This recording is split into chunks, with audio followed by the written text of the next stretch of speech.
Welcome to Let Me Fix This. Enjoy the video. In this video, I will show how to make Gemini couple photo edit easy method. Open your photo and duplicate the layer, then set canvas size and crop to highlight both faces. Create a soft background color and pick complementary tones for each person. Use a subtle vignette to draw attention inward and lower contrast slightly for a dreamy look.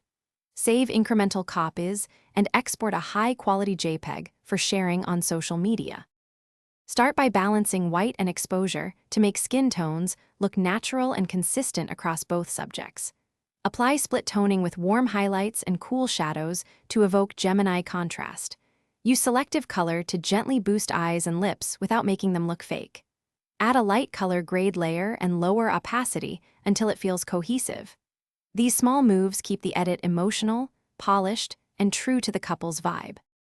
Apply a soft glow or Orton effect on a duplicate layer and reduce opacity for a romantic sheen.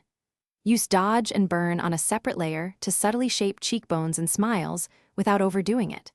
Sharpen only the eyes and small details with a gentle high-pass filter to keep focus natural. Finish with a final color lookup or light curve to unify the tones and export your polished Gemini couple edit. Thanks for watching. If you found this helpful, don't forget to like and subscribe.